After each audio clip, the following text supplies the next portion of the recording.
మనందరికీ తెలుసు 11 అధ్యాయము విశ్వాసులుండే అధ్యాయం అయి ఉన్నది. 11 అధ్యాయము విశ్వాసుల యొక్క అధ్యాయం, విశ్వాస వీరుల యొక్క అధ్యాయం అయి ఉన్నది. కనుక ఇప్పుడు 11 అధ్యాయంలో మనం ఒక మాటను చదువుకుందాం. అది 32వ వచనాన్ని. ఇక ఏమి చెప్పుదును? గిద్యోను, బారాకు, సంసోను, యెఫ్తా, దావీదు, సమూయేలు వారిని గూర్చియు ప్రవక్తలను గూర్చియు వివరించుటకు సమయము చాలదు. దేవుడు తన పరిశుద్ధ వాక్యమునకు ఆయన ఆశీస్సులు జోడించునుగాక. హల్లెలూయా.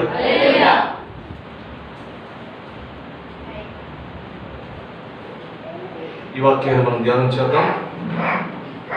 తలలు వంచండి. ప్రేమగల తండ్రి, నీవిచ్చిన ఈ సమయము కొరకే స్తుతులు చెల్లిస్తున్నాను ప్రభువా. ఈ సమయము మాది కాదు, సమయము నీదై ఉన్నది. కాలములు సమయములు నీ ఆధీనములో ఉన్నాయి. మేమున్నామంటే నీ కృప, మేము నిలబడ్డామంటే నీ కృప. ఈ సమయాన్ని మేము సంతోషిస్తున్నామంటే, ఈ సమయాన్ని వాడుకుంటున్నామంటే కేవలం నీ కృప. దేవా, ఈ యొక్క రాత్రి సమయంలో నీ వాక్యమును తెరిచి నీ లేఖనాన్ని చదివి ఈరోజు ధ్యానం చేస్తుంటుండగా ఈ రాత్రి మాకు అవసరమైనటువంటి నీ మాటలు మాకు దయచేయండి. అవసరమైనటువంటి నీ మాటలు ఇచ్చి మమ్మలను ప్రభువా నీ కొరకే వాడుకొనమని, ఉజ్జీవింప చేయమని,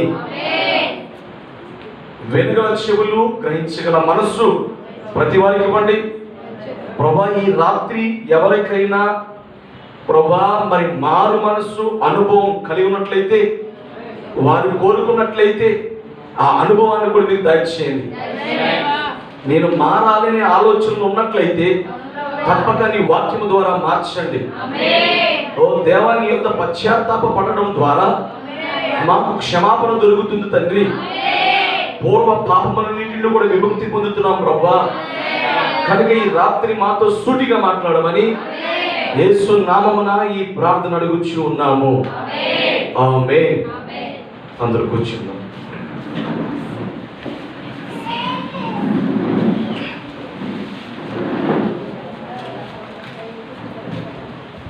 అందరూ జాగ్రత్తగా కూర్చోండి. దేవుని యొక్క వాక్యం వినడానికి మనం ఈ స్థలానికి చేరుకుని ఉన్నాం. అంతేనా? మంచిది పిల్లరా. దేవుని యొక్క వాక్యం చాలా శ్రేష్టమైనది, అమూల్యమైనదని బైబిల్ స్పష్టంగా మనకు బోధిస్తుంది. అది 2 అంచులు కలిగినటువంటి ఖడ్గం. ఆ వాక్యము మన శరీర అవయవాల్లోనికి వెలుచు,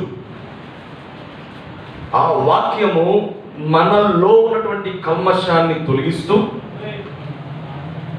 అది క్రీస్తు పోలికలోనికి అనగా దేవుని యొక్క స్వరూప్యములోనికి ఈ వాక్యము నడిపిస్తూ ఉన్నది. హల్లెలూయా. చూడండి, ఒక కుమ్మరివాడు కొండలు తయారు చేసినప్పుడు తన మనసులో ఉన్నటువంటి ఆలోచన ప్రకారంగా దాన్ని చేస్తాడు. హల్లెలూయా. ఆలోచన ప్రకారంగా దానిని చేస్తాడు. చేసేటప్పుడు ఏదైనా తన ఆలోచనలో తప్పి అది తయారవుతుంది అంటే, లేక ఏంటి నా ఆలోచనకి ఇది అనుగుణంగా లేదు అని అనుకుంటే గనక దాన్ని సరిచేస్తూ ఉంటాడు. హల్లెలూయా. దాన్ని ఏం చేస్తాడు? సరిచేస్తూ ఉంటాడు. కుమ్మరి తన ఆలోచనలో ఉన్న దానంతయు కూడా నెరవేర్చే వరకు ఆ పాత్ర సరిచేయబడుతూనే ఉన్నది. హల్లెలూయా. కనుక ఇప్పుడు దేవుని ఆలోచనలో మనం ఉన్నాము. అవునా? దేవుని యొక్క ఆలోచనలో మనం ఉన్నాము. దేవుని యొక్క ఆలోచన ఏంటి అంటే మనము ఆయన పోలికలో మార్చబడ్డానికి. హల్లెలూయా. మనం పూర్తిగా ఆయన స్వరూపంలోనికి మార్చబడాలి. ఆయన స్వరూపం అంటే ఆయనకున్న గడ్డము, మీసము, ఆ పొడిగాంటి తల, లేకపోతే ఒక అంగి, ఈ పైది కాదు. ఆయన పోలికంటే ఆయన యొక్క ఆలోచనలో ఉన్నటువంటి ఉద్దేశము ఏమిటి అంటే ఆత్మ సంబంధమైనటువంటి నడవడిక, ఆత్మ సంబంధమైనటువంటి ఆలోచన, ఆత్మ సంబంధమైనటువంటి ఒక రూపం దేవుడు కోరుకుంటున్నాడు. అంతేనా? శరీర సంబంధమైనది కాదని కోరుకునేది, ఆత్మ సంబంధమైన రూపాన్ని ఆయన కోరుకుంటున్నాడు. కనుక దేవుడు ఎందుకు మానవుని నిర్మించాడు అంటే, హల్లెలూయా, ఎందుకు నియమించాడు? భూమి మీద మానవుడు తన కోసం బ్రతకాలని, అంటే దేవుని కోసము బ్రతకాలని. ఎవరి పోలిక అంటే ఆయన పోలిక అయి ఉన్నది. ఆయన పోలిక పాడైపోయింది. అంటే ఆయన పోలికను మానవుడు ఏం చేశాడు? పాడు చేసుకున్నాడు. ఇప్పుడు క్రీస్తు ఎవరి పోలికలో మార్చబడాలని ఆయన తన వాక్యం ఇచ్చాడంటే, ఆయన పోలికలో మార్చబడాలని ఇప్పుడు మనకు వాక్యం ఇచ్చాడు. కానీ ఇప్పుడు మనం మార్చబడాలి. ఎలా మార్చబడాలి అంటే ఆయన పోలికలోనికి మార్చబడాలి, చెక్కబడాలి. ఎవరి పోలికలో చెక్కబడాలి? ఆయన పోలికలో చెక్కబడాలి. హల్లెలూయా. కనుక గుర్తించండి, ఇది మా వంశంలోంచి వస్తున్న రక్తం అని ఒకరు, మాకు అలవాటు అయిపోయిందని ఒకరు, మేమంటే ఏంటో మీకు తెలుసా అని ఒకరు. ఇది కాదు దేవునికి అవసరమైంది. నీ రక్తము, నీ కుటుంబ రక్తము, నీ జాతుల రక్తము బట్టి కాదు. దేవునికి అవసరమైంది ఏంటంటే, దేవుడు తన స్వరక్తం ఇచ్చి సంపాదించినటువంటి ఆ సంఘములో ఆయన పోలికలు చూడాలని ఆశపడతా ఉన్నాడు. ఏ పోలికలు? ఆయన పోలికలు చూడాలని ఆశపడుతున్నాడు. ఇప్పుడు మనమందరము కూడా దేవుని పోలికగా మార్చబడాలి. ఇది ప్రాముఖ్యమైనటువంటి హెచ్చరిక. హల్లెలూయా. కనుక నీ పోలిక క్రీస్తు పోలికలో ఉందో లేదో ఖచ్చితంగా మనం చూసుకోవాలి. రైట్. ఇప్పుడు హెబ్రీ పత్రికలో మనం చూస్తున్నాం, ఇంచుమించు హెబ్రీ పత్రికను కొన్ని నెలలుగా ధ్యానం చేస్తున్నాం. హెబ్రీ పత్రిక 11వ అధ్యాయాన్ని కొన్ని నెలలుగా ధ్యానిస్తున్నాం. మొదటి వచనాన్ని ఒకసారి మీకు పరిచయం చేసి అప్పుడు నేను ఈ పాఠంలోకి పెడతాను. విశ్వాసమనున్నది నిరీక్షింపబడి వాటి యొక్క నిజ స్వరూపమును అదృశ్యమైనవి ఉన్నవరుటకు రుజువునై ఉన్నది. హల్లెలూయా. మంచిది. ఇక్కడ చేరున్న అందరికీ కూడా క్రీస్తు నామమున నా హృదయపూర్వక వందనాలు తెలియజేస్తున్నాను. జాగ్రత్తగా వాక్యం నేర్చుకోండి. హల్లెలూయా. విశ్వాసము అంటే, విశ్వాసమును గూర్చి అపోస్తలుడైన పౌలు 11వ అధ్యాయాన్ని అందరూ విశ్వాసము ఎలా ఉన్నదో అనే సంగతులు రాశాడు. అక్కడ అసలు విశ్వాసములో వీళ్ళు ఎలా ఎదిగారో అనే సంగతులను రాశాడు. జాగ్రత్తగా వినండి. విశ్వాసము అనేది అందరికీ తెలిసిన పదమే. విశ్వాసము అనేది అందరికీ తెలిసిన పదమే. విశ్వాసము విశ్వాసము విశ్వాసం అని అందరికీ తెలిసిన పదమే. కానీ జాగ్రత్తగా వినండి, విశ్వాసం అంటే నువ్వు అనుకున్నంత తేలిక కాదు, నువ్వు మాట్లాడినంత తేలిక కాదు. అసలు విశ్వాసం అంటే ఏమిటి? హల్లెలూయా. విశ్వాసం అంటే ఏమిటి? విశ్వాసం అంటే ఎలా ఉంటుంది అనే దాని గురించి అపోస్తలుడైన పౌలు హెబ్రీ పత్రికలో 11వ అధ్యాయంలో తెలియపరుస్తూ ఉన్నాడు. విశ్వాసమనున్నది అన్నాడు అక్కడ. విశ్వాసమనున్నది, చూడండి, నీ కంటికి కనబడుతున్న దాన్ని చూసి అది విశ్వాసం కాదు. విశ్వాసము గురించి చాలా మంది బోధిస్తారు, బోధించవచ్చు. కానీ విశ్వాసం అంటే ఎలాగూ బోధించబడుతుంది, ఏ విధంగా పౌలు దాన్ని వర్ణించాడు అనేది చూడాలి. ఇక్కడ విశ్వాసము అంటే, లేక విశ్వాసం అన్నది నిరీక్షింపబడు వాటి యొక్క నిజ స్వరూపము. నిరీక్షణ కదా. దేనికోసమైతే నిరీక్షిస్తున్నావో నిరీక్షింపబడు వాటి యొక్క నిజ స్వరూపము అదృశ్యమైనవి ఉన్నాయి అనుటకు రుజువే విశ్వాసమై ఉన్నది. దేవునికి మహిమ కలుగును గాక. చూడండి, ఈ మౌత్ ఉంది ఇక్కడ, దీన్ని కళ్ళారా చూస్తున్నాను, ఇది దృశ్యం, ఇది కనబడుతూ ఉంది, అంతేనా? కానీ విశ్వాసము కంటికి కనబడేది కాదు. కంటికి కనబడేది కాదు. విశ్వాసం అంటే ఏంటి? నువ్వేదైతే నిరీక్షిస్తున్నావో, నిరీక్షణ అంటే ఏంటి? ఎదురు చూడాలి. ఏదో ఒక దానికోసం నీవు ఎదురు చూస్తున్నావు, అంతేనా? నిరీక్షింపబడు వాటి యొక్క నిజ స్వరూపం. హల్లెలూయా. అది ఎలా ఉందట? అదృశ్యమైనవి ఉన్నాయి అనుటకు రుజువు అన్నది. అదృశ్యమైనవి ఉన్నాయి అనుటకు రుజువైనది. కంటికి కనబడేది నువ్వు చూస్తున్న వస్తువుని బట్టి అది విశ్వాసం అని చెప్పడానికి వీల్లేదు. అది కంటికి కనబడుతూ ఉంది. అసలు ఏదైతే అదృశ్యంగా ఉన్నదో,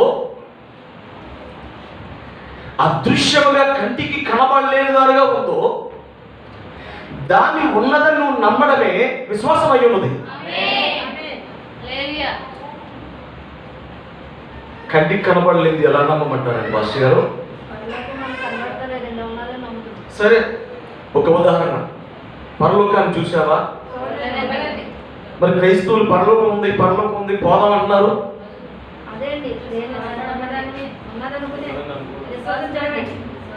నరకాన్ని చూసావా నువ్వు? మరి నరకానికి పోకూడదు, నరకానికి పోకూడదు అంటున్నావు. బైబిల్ యొక్క వాక్యము హల్లెలూయా మనిషితో చాలా అద్భుతంగా మాట్లాడుతూ ఉంది. మనుషుల్లో ఉన్నటువంటి విధానాన్ని, విశ్వాసానికి ఎలా వెళ్ళాలో నేర్పుతున్నదే దేవుని వాక్యమై ఉన్నది. హల్లెలూయా. చూసారా? విశ్వాసం అంటే నీ కంటికి కనబడేది కాదు, అదృశ్యమైనది ఉన్నది అనుటకు రుజువునే విశ్వాసమై ఉన్నది. సరిపోతలాగా? హల్లెలూయా. దాని గురించి ఇంకా చాలా విషయాలు ఉన్నాయి, చాలా సంగతులు మీకు బోధించాను కూడా. కంటికి కనబడిన దాన్ని నమ్మడం అది విశ్వాసం ఏమి కాదు. కంటికి కనబడనది నమ్మడమే విశ్వాసం అయి ఉన్నది. హల్లెలూయా. దాని గురించి ఇంకా చాలా సంగతులు చెప్పొచ్చు. దానికి రుజువు కావాలంటే అబ్రహాం, మన పితరుడైన అబ్రహాం నిరీక్షించాడు. అవునా కదండి? దేవునికి మహిమ కలుగును గాక. అలాగూ మనము విశ్వాసములో ఎదిగినటువంటి వారిని చాలా మంది మనం చూడగలం. సరే, ఇప్పుడు అదే విశ్వాసమును గురించి ఆ మొదటి వచనం ప్రారంభం, ఆ అధ్యాయంలో చాలా వచనాలను పౌలు గారు విశ్వాసము ద్వారా, హల్లెలూయా, విశ్వాసమును బట్టి, బై ఫెయిత్, విశ్వాసము ద్వారా కదండి, పూర్వం ఉన్నటువంటి భక్తులు ఎలా నడిచారో ఆ సంగతులను మనకు బోధిస్తూ ఉన్నాడు. మీకు ఒక నగ్న సత్యం తెలియపరుస్తా ఉన్నా, జాగ్రత్తగా అర్థం చేసుకోనండి. హెబ్రీ పత్రిక 11వ అధ్యాయంలో అవిశ్వాసులు లేరు, నటించే విశ్వాసులు లేరు. చూడండి, అధ్యాయం చదవండి. అవిశ్వాసులు లేరు, నటించే విశ్వాసులు లేరు. ఇక్కడ ఎవరు ఉన్నారంటే ఓన్లీ బిలీవర్స్. హల్లెలూయా. విశ్వాసము కలిగిన వారు, అంతేనా? విశ్వాసము కలిగిన వారు మాత్రమే ఇక్కడ ఈ హెబ్రీ పత్రిక 11వ అధ్యాయంలో కనబడతా ఉన్నారు. దేవునికి మహిమ కలుగును గాక.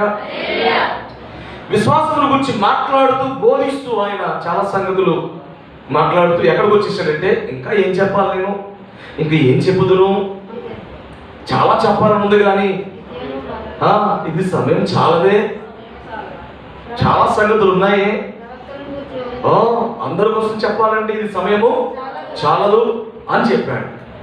అయితే అక్కడి నుంచి ఒక్కొక్క వ్యక్తిని చెప్పుకుంటూ వచ్చాడు. ఇక్కడికి వచ్చేటప్పటికి అందరినీ ఒకే వచ్చంలో పెట్టాడు కొంతమందిని. ఎవరు ఆయన? గిద్యోను, బారాకు, సంసోను, యొప్తా. చూడండి, గిద్యోను, బారాకు, సంసోను, యొప్తా, ఈ నలుగురు ఒకే పుస్తకంలో ఉన్నారు. ఒకే పుస్తకానికి చెందిన వాళ్ళు వీళ్ళు.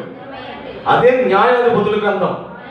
ఆ పుస్తకంలోనే నలుగురు చోటు చేసుకున్నారు. అర్థమైనప్పుడు మీకు? హల్లెలూయా. సరే, దావీదు వచ్చేటప్పటికి పుస్తకం మారింది, సమూయేలు గ్రంథంలోకి వచ్చింది. ఇప్పుడు దావీదు గురించి ఇంచుమించుగా 4 వారాల నుంచి మనం ధ్యానం చేస్తా ఉన్నాము. అయినా ఇంకా చాలా సంగతులు దావీదు గురించి దాచబడి ఉన్నాయి. ఇంకా చాలా సంగతులు చెప్పొచ్చు. హల్లెలూయా. సరే, ఇప్పుడు దావీదు ఎవరి కుమారుడు అంటే యెష్షయి కుమారుడు. యెషయ్య వేరు, యెష్షయి వేరు. హల్లెలూయా. యూదా గోత్రం అని, అంతేనా? ఇప్పుడు సౌలు ఏ గోత్రికుడు అంటే బెన్యామీను గోత్రికుడు, కీషు కుమారుడు. కొంచెం పోలికలు చేస్తాను, చేసిన తర్వాత పాటలకు వెళ్తాను. హల్లెలూయా. ఇప్పుడు దావీదు యెష్షయి కుమారుడు అంటే యూదా గోత్రం అది. ఇప్పుడు సౌలేమో కీషు కుమారుడు, బెన్యామీను గోత్రం. అర్థమవుతుందా? సరే, సౌలు గాడిదలను కాసేవాడు, దావీదు హల్లెలూయా గాడిదలు పోయాయనే కదా వెతుకుతూ వెళ్ళాడు సౌలు. దావీదు గొర్రెల కాపరి. చూసారా? దేవునికి మహిమ కలుగును గాక. జాగ్రత్తగా వినండి. దావీదు గొర్రెల కాపరి, సౌలేమో గాడిదల కాపరి. అవునా? సౌలును రాజుగా ఎన్నుకున్నది ప్రజలు. హలో, దేవునికి మహిమ కలుగును గాక.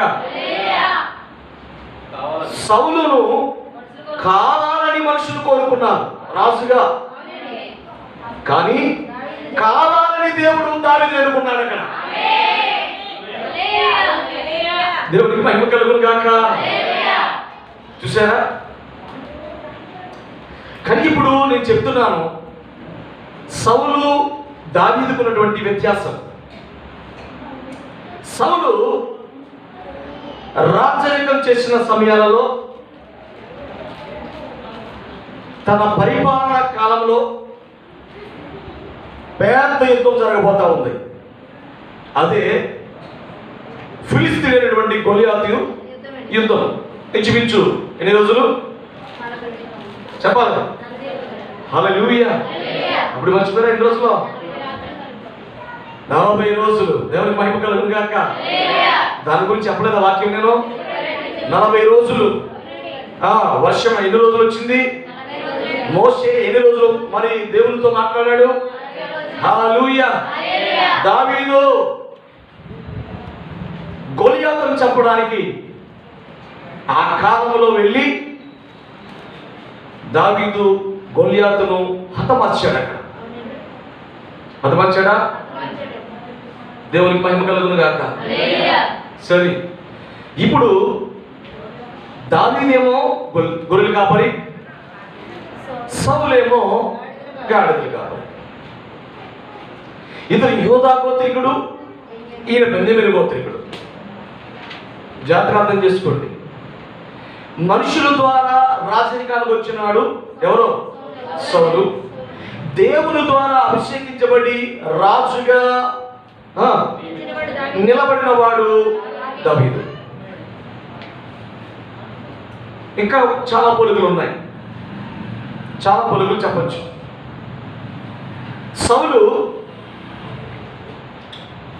సహజంగా బ్రతికాడు.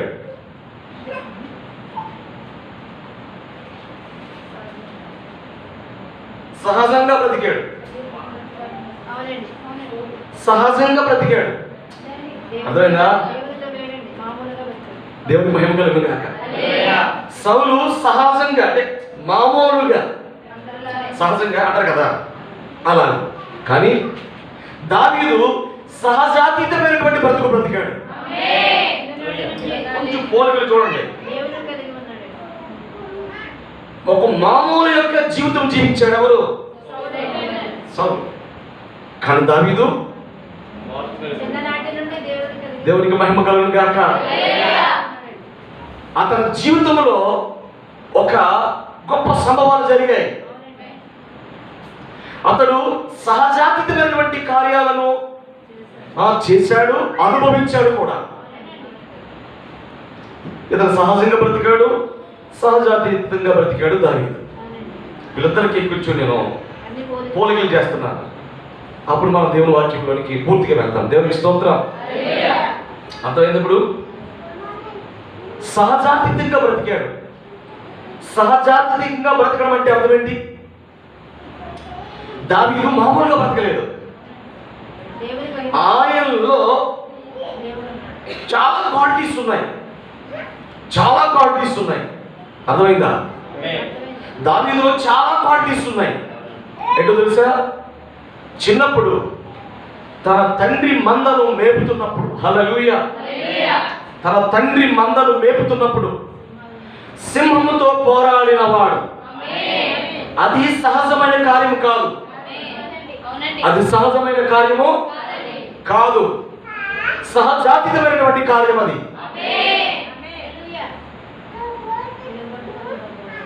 సహజాతీతమైనటువంటి కార్యం. అది అర్థం చేసుకోండి.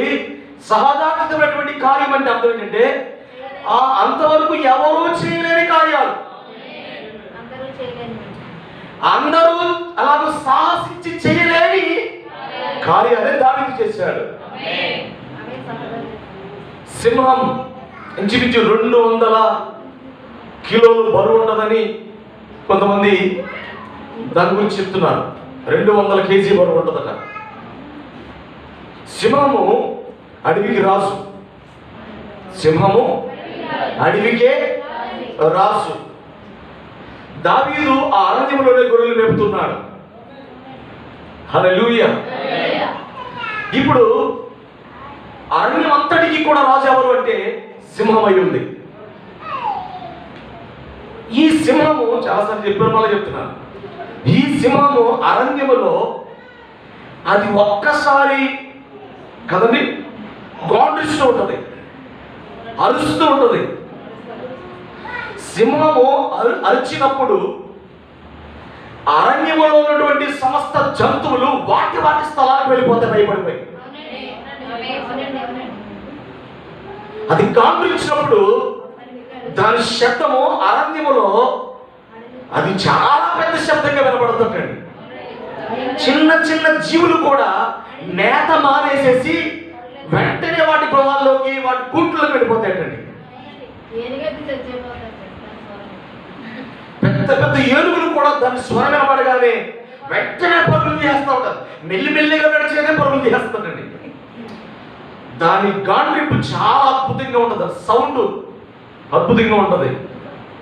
చాలా అది పెద్దగా వస్తుందండి దాని సౌండ్.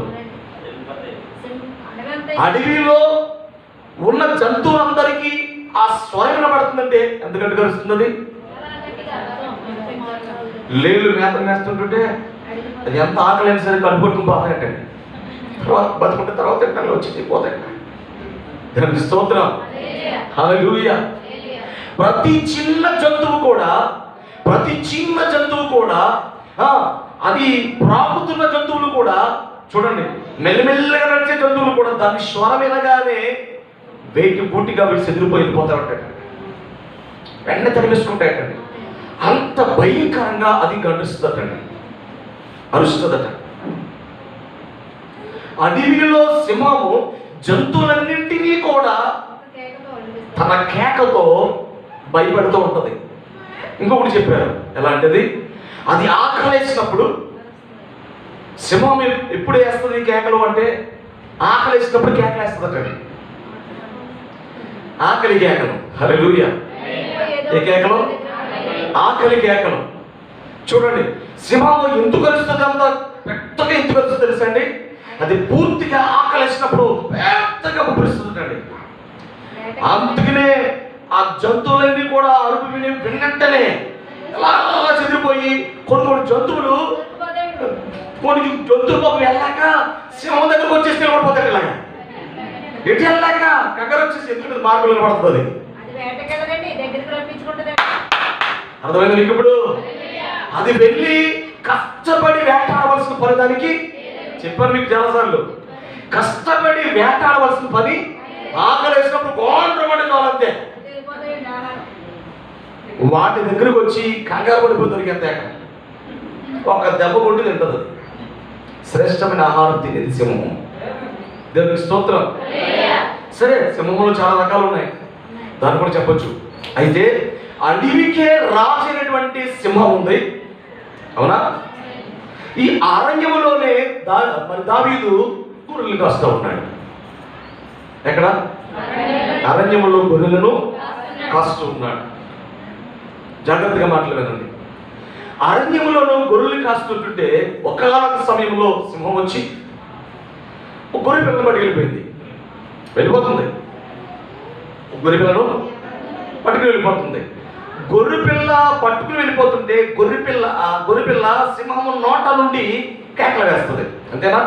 అది నొక్కేసినప్పుడు ఏం చేస్తుంది? అరుస్తూ ఉంటుంది, రక్షించండి రక్షించండి అని. అంతేనా?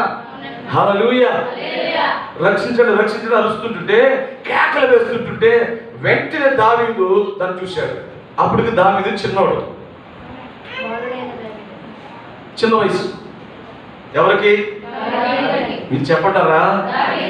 దావీదుకి చిన్న వయసు. దేవునికి స్తోత్రం. ఇప్పుడు ఆ గొర్రెలు కాస్తున్న సమయంలో ఆ గొర్రెల చుట్టూ తిరుగుతున్నటువంటి ఈ దావీదుకి ఒక ఆర్తనాద వినపడింది, ఒక ఏడుపు ధ్వని వినపడింది, గొర్రెల పిల్ల ధ్వని. వెంటనే చూసుకున్నాడు, మందరం చూసుకున్నాడు. అరే ఏంటి, ఏదో జాడ కనబడుతున్నాయి ఇక్కడ అంటే సింహము జాడ కనబడింది అక్కడ.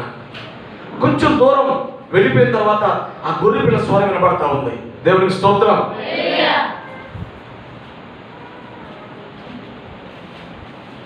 దేవునికి మహిమ కలుగును గాక. ఎప్పుడైతే స్వరం వినబడుతుందో దావీదు దాని వెంట పరిగెత్తాడు. ఇప్పుడు మీకు చెప్పాలనుకున్నా, సింహం చెట్ల బాబోయే మనం పరిగెడతాం, అది వస్తే సింహం వస్తే మనం పారిపోతాం. గొర్రె పట్టుకెళ్ళిపోతుంటే దావీదు దాన్ని తప్పుతున్నాడు అక్కడ. హల్లెలూయా. అసలు గొర్రె పిల్లలు పట్టుకెళ్ళిపోతుంటే దావీదును కూడా దాడి చేస్తుంది. దావీదు కూడా అదేం చేస్తుంది? దాడి చేయగలదు. ఉదయమని గొర్రె పిల్ల అనుకోవాలి అసలు. కానీ ఆ సింహము వెనకాల పరిగెడుతున్నాడండి. దేని వెనకాల? సింహము వెనకాల పరిగెట్టి దాని మీద దాడి చేసి దాని నోట ఖర్చు పెట్టి ఉన్నటువంటి ఆ గొర్రె పిల్లను, దేవునికి మహిమ కలుగును గాక, తన మందలో నుంచి పట్టుకెళ్ళిపోతున్న దానిని, అంతేనా? హల్లెలూయా. దాన్ని రక్షించినందుకు అది ఏం చేస్తుంది తెలుసా? నా ఆహారాన్ని పాడు చేస్తావు, నువ్వే ఆహారంగా మారిపోతావురా అనుకున్నది ఎవరో. దేవునికి మహిమ కలుగును గాక. సరే, సౌలుతో ఈ మాటలు చెప్తున్నాడు. చదువు ఒకసారి. గొలియాతు దగ్గరికి వెళ్ళేటప్పుడు నువ్వెంత తోడు చిన్నోడు, నువ్వేం చేయగలవు అంటే సౌలుతో ఈ మాటలు చెప్తున్నాడు, దావీదు చెప్తున్నాడు. ఎంతది 17వ అధ్యాయం చూడండి, చదివారు మీరు. రాజా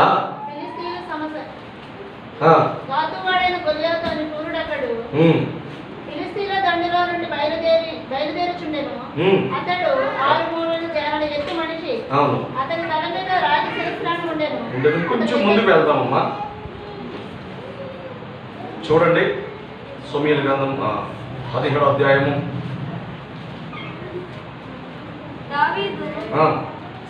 దావీదు చెప్పిన మాటలు నలుగురికి తెలియగా జనులు ఆ సంగతి లేదు, ఇంకా కొంచెం ముందుకు చదవాలి. సౌలు ఈ ఫిలిష్తీయుని ఎదుర్కొని వానితో పోట్లాడుటకు నీకు బలం చాలదు. అది నీవు ఎన్న వచనం? 33. బలం చాలదు, నీవు బాలుడవు. వాడు బాల్యము నుండి యుద్ధాభ్యాసము చేసిన వాడని దావీదుతో అనెను. అందుకు దావీదు సౌలుతో ఇట్లనెను, నీ దాసుడైన నేను నా తండ్రి యొక్క గొర్రెలను కాయిచుండగా సింహమును ఎలుగుబంటిని వచ్చి మందలో నుండి ఒక గొర్రె పిల్లను ఎత్తుకుని పోవచ్చుండగా దాన్ని తరిమి, ఇలా చూడండి, సింహాన్ని ఏం చేశాడు? ఏంటిది? జాగ్రత్తగా వినండి. సింహాన్ని తరిమిన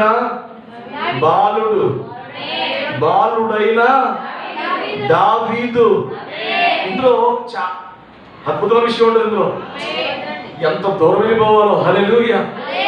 చాలా కోణాలు దీన్ని మనం ధ్యానం చేయొచ్చు. హల్లెలూయా. బాలుడుగా ఉన్నప్పుడే సింహాన్ని ఎదిరించగలిగినటువంటి హల్లెలూయా ధైర్యము దావీదులో ఉంది. అంతేనా? దేవుని మహిమ కలుగును గాక. గొర్రె పిల్ల కేకలు పెడుతుంటే, అంతేనా?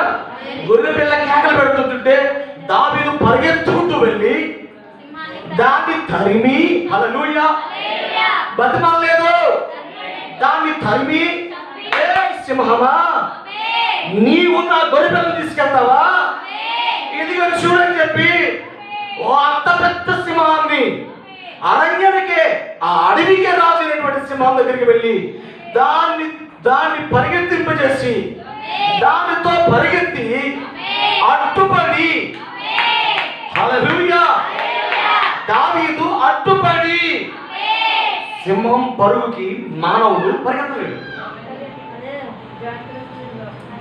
ఏమన్నా అర్థమైంది ఇప్పుడు మీకు? సింహము వేట తీసుకుని అది పరిగెడుతుంది అనుకోండి,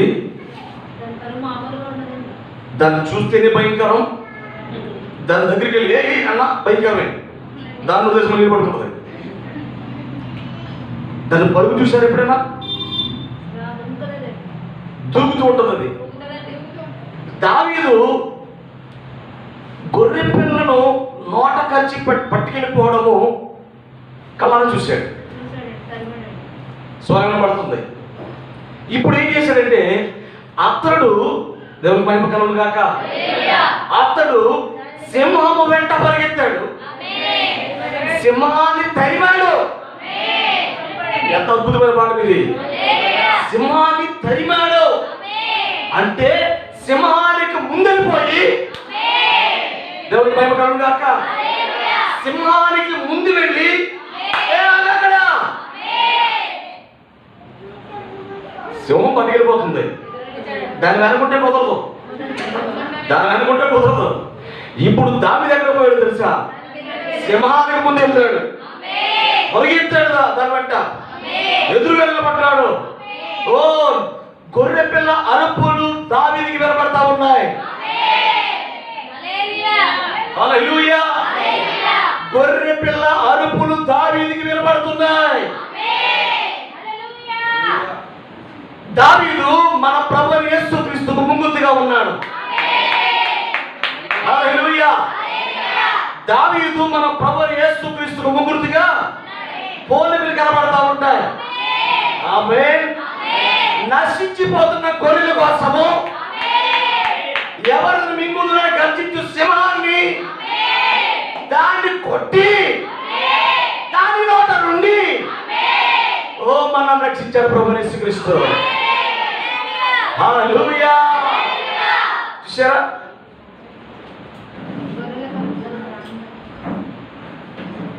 యోహాను సువార్తలో గొర్రెల కొరకు తన ప్రాణమును, మంచి కాపరి గొర్రెలకు తనకు ప్రాణమును పెడతానన్నాడు.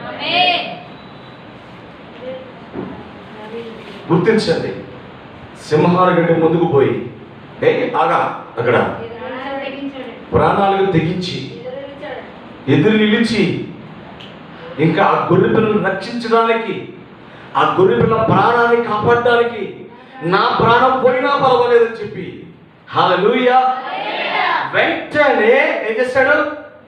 ఆ దాని తల మీద కొట్టి తరిమి దాన్ని కొట్టి మేక ఆ గొర్రె పిల్ల వదిలేసిన తర్వాత దాడి చేసింది. ఎవరి మీద? అప్పుడు ఏం చేశాడు దావీదు? హల్లెలూయా.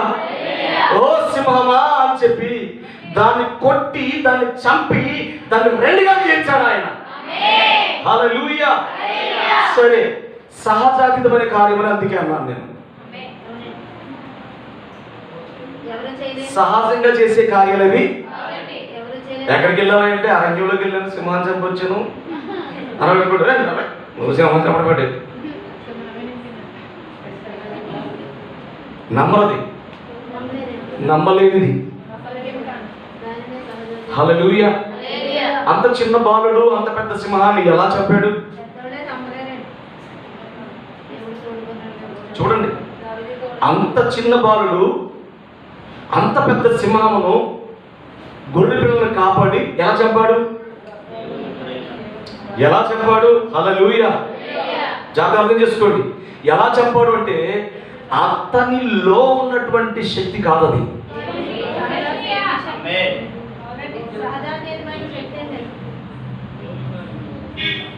చాలా మంది ఏమంటారంటే అలాగే ఉందా అన్నట్టుగా మాట్లాడతాం. కానీ విశ్వాసాన్ని బట్టి మనం ఆలోచించగలిగితే ఒక బాలుడికి అంత శక్తి,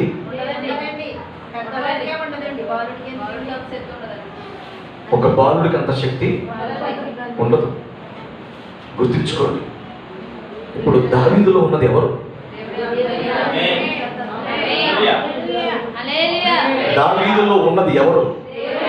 హల్లెలూయా. దావీదులో ఉన్నది దేవుని యొక్క ఆత్మశక్తి ఉన్నది. ఆత్మశక్తి ఉన్నది. దావీదులో ఉన్నవాడు సృష్టికర్త దేవుడై ఉన్నాడు. ఆమేన్.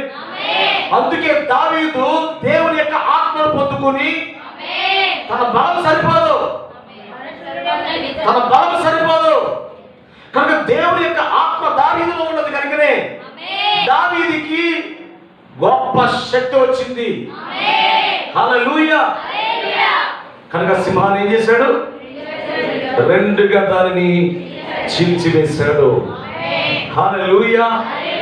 చాలా సంగతులు మనం ధ్యానం చేయొచ్చు. అయితే చూడండి, ఈ దావీదు గొలియాతును చంపిన తర్వాత, అంతేనా?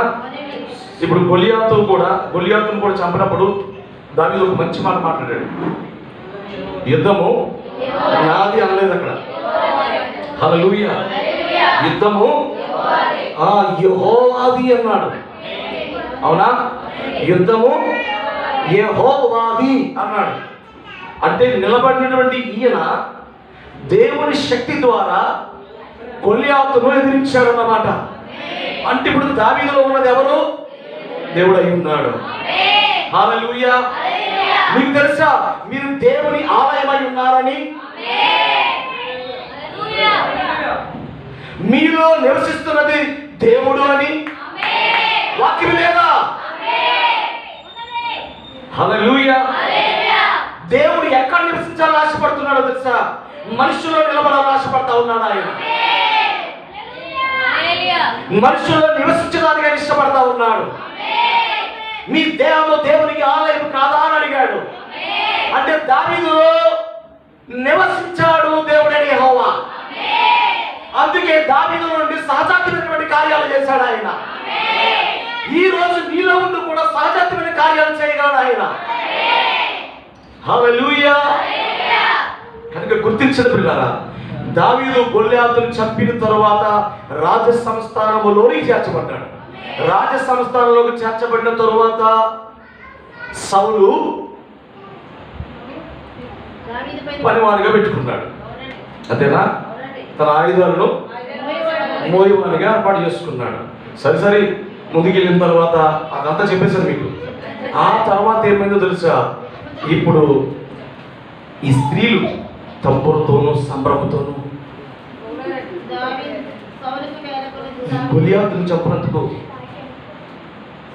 వీళ్ళ సంతోషంతో పాటలు పాడుతూ మాటలు వదిలేశారు. ఏం మాటలు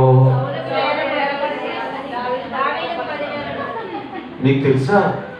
సౌలు రాజు, దావీదు అక్కడ ఎవరో.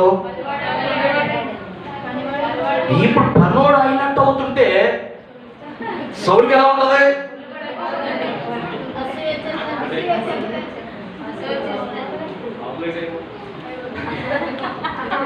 అంతేనా?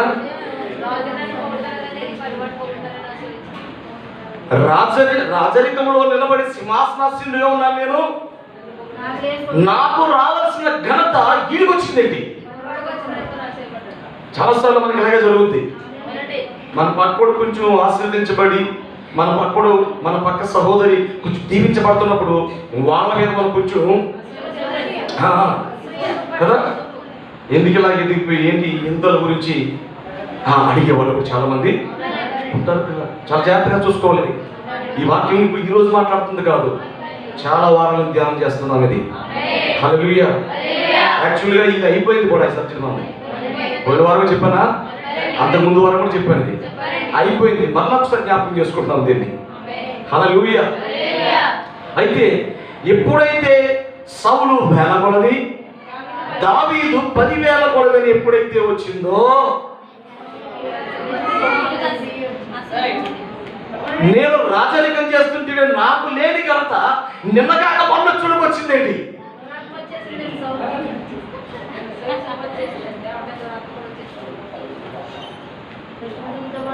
హల్లెలూయా. దేవుని మహిమ కలుగును గాక. వెనకంలో నాకు అర్థమైందా? దావీదుకు ఘనత వచ్చింది అక్కడ. ఇప్పుడు రాజు ఇవ్వలేదు కానీ ఆ ఘనత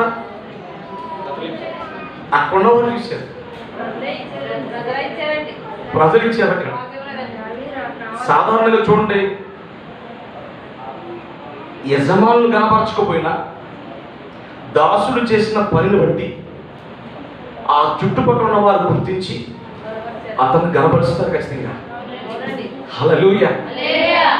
ఆ యొక్క గొప్ప స్థితి దావీదుకు వచ్చింది. వచ్చిందా? ఓ పాటలు పాడుతున్నారు, తంబూరు తీసుకున్నారు. స్త్రీలు ఏం తీసుకున్నారు? తంబూరు తీసుకున్నారు, సంబరాలు చేశారు. అక్కడ పాటలు పాడుతూ ఎవరో చక్కగా వాళ్ళ ఆనందంతో, అంతేనా, ఆనందంతో గొంతులేస్తూ విందు చేయించుకుంటూ, అంతేనా. సో నీకు చాలా చెప్పాలి. నేను ఇలా చెప్తున్నాను, వాళ్ళ సంబరంతో కదా, తమ్ముడితో పాటలు పాడచ్చు. వాళ్ళ మాటలు పలికారు. ఏంటి మాటలు అంటే, సౌలు 1000 కొలదే సహజంగా చేశాడు, కానీ సహజాతమైన కార్యం ఎవరు చేశారు? హల్లెలూయా. ఓ రాజు చేయని కార్యము దావీదు చేశాడు. ఇక్కడ శూరులు యుద్ధ పంక్తిలో నిలబడ్డారు, కానీ ఎవరు ముందుకు వెళ్ళలేకపోయారు. అవునా? రాజ్యం ఉన్నటువంటి శూరులు గొలియాతు కేకలు వేసి రండ్రా అన్నా సరే ఎవరు ముందుకు వెళ్ళట్లా. పోనీ వాళ్ళు వెళ్ళకపోతే ఎవరు వెళ్ళాలి? అది చెప్పండి. అలాగా రాజు అయినా వెళ్ళి మీరు ఎవరు వెళ్ళకపోతున్నారు కాబట్టి సరే నేనే దిగుతాను ఇక్కడ రంగం మీదకి అని చెప్పి సౌలు రంగం మీదకి దిగాలి. సౌలు కూడా దండలు అడిపోతాడే, భయపడిపోతున్నాడే. సౌలు సామ్రాజ్యములో శూరులు చేయలేని కార్యము, అక్కడున్న బలార్జులు చేయలేని కార్యము, రాజు చేయలేని కార్యము ఎవరు చేశారు? దావీదు చేశాడు. అక్కడ హల్లెలూయా, దావీదు చేశాడు. అక్కడ సౌలు చేయలేకపోయాడు, దావీదు చేశాడు. అక్కడ ఇప్పుడు ఆ ఘనత ఎవరికి వచ్చింది? జ్ఞానం ఉంటారు కదా, ఆ ఘనత ఎవరికి వచ్చింది? రాజ్యం కాపాడబడింది కదా అతని ద్వారా. మరి ఇప్పుడు దావీదుని ఎంత గౌరవించాలి? కొంచెం కొంచెం గౌరవిస్తున్నాడు. ఈయన అసలు ఆపుకోలేక ఆయనకి అధికారం ఇంకా పెద్ద గౌరవం వస్తుంది. ఆయన చాలా సన్మానాలు చేయాలి దావీదు గారికి. సౌలేంటి అలా ఊరుకున్నాడో అని చెప్పి స్త్రీలు ఊరుకోకుండానే పాటలు పాడేసేసి వాళ్ళ మనసులో తేల్చేసారు పైకి. ఏమన్నారు? దావీదు సౌలు వేల కొలది సహజంగా చేశాడు అది. కానీ దావీదు సహజాతమైన కార్యం చేశాడు. అక్కడ బలవంతులు చేయలేనిది, రాజు చేయలేనిది, ఒక బాలుడు వడిసెలతో గొప్ప బలవంతుడిని ఎత్తరిగా మనిషిని కొట్టేశాడు. ఏ కార్యం అది? సహజాతీతమైనటువంటి కార్యం చేశాడు అక్కడ. హల్లెలూయా. అలాంటి వారిని సౌలు సంస్థానంలో దావీదుకి గొప్ప సన్మానం చేయాలి. సన్మానం కాదు, అవమానం వచ్చింది. దావీదుకి సన్మానం కాదు, అవమానం వచ్చింది అక్కడ. ఎప్పుడైతే స్త్రీలా మాట్లాడారో వెంటనే విషపు చూపు ప్రారంభమైంది. ఏ చూపిది చెప్పండి? విషపు చూపు ప్రారంభమైంది. అంతేనా?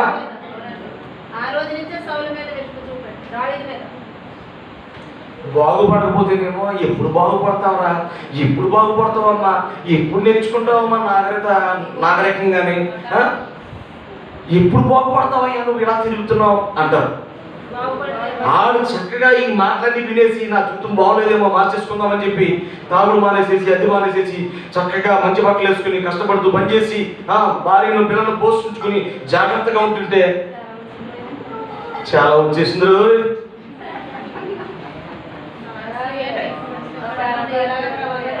చాలా వచ్చేసిందమ్మా నీకు. ఈ మధ్య కాలం కనబడతలేదు. మళ్ళీ సెటారు అనవసరంగా తిరుగుతుంటే తిడతాం. బుద్ధి మార్చి లోపల అందంగా జీవిస్తుంటే అయ్యేమో నేను చూపిస్తలేదమ్మా. ఏం సెటారు మళ్ళీ?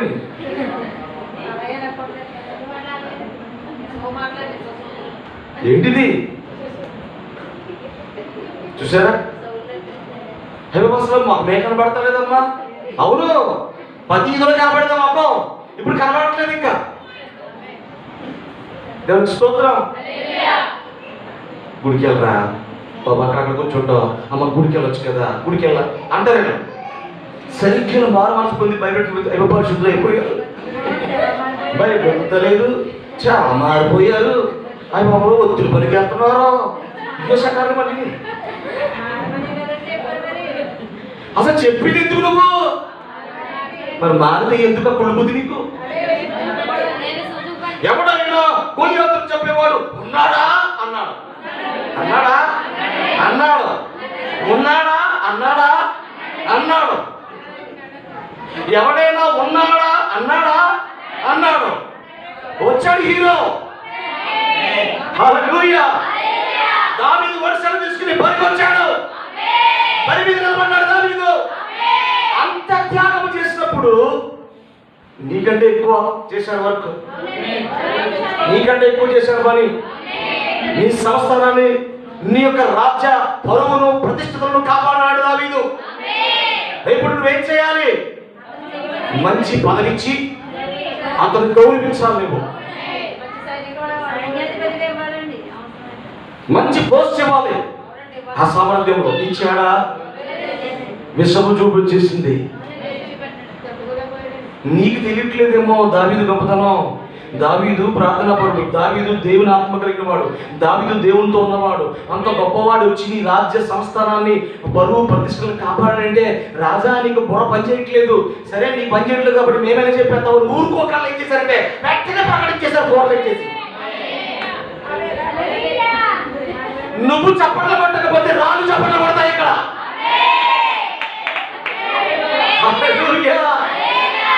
నీకు కొడుకుందైతే ఆ వాక్యములు విని ఆనందించి బ్రతుకులు మార్చుకునే వాళ్ళు ఉన్నారు. హల్లెలూయా. That is faith. అదే విశ్వాసం అయి ఉన్నది. నీ కంటికి కనబడి చూసేది విశ్వాసం అనుకోకు. విశ్వాసం అనున్నదిగా చెప్తున్నాడు దాన్ని. అదృశ్యమైన ఉన్నవంటూ రుజువునై ఉంది విశ్వాసం అంటే. మనుషులు ఇంకా నీ కంటికి కనబడదు, కొన్నిసార్లు రుజువులు ఉండవు. దేవునికి స్తోత్రం. సహజాతీతమైనటువంటి కార్యాలు జరుగుతాయి నీ జీవితంలో. ఆమేన్. చూడండి, ఎప్పుడైతే స్త్రీలాగా అన్నారో వచ్చేసింది. వచ్చిన తర్వాత అక్కడి నుంచి దావీదుని చంపడానికి చూస్తున్నాడండి. గొలియాతును చంపి రాజ్య పరువు ప్రతిష్టలు కాపాడినందుకు రాజ సంస్థానంలో దావీదుకు దక్కింది ఏంటో తెలుసా? విషయం చూపు. ఎప్పుడు చెప్పేద్దామా అని,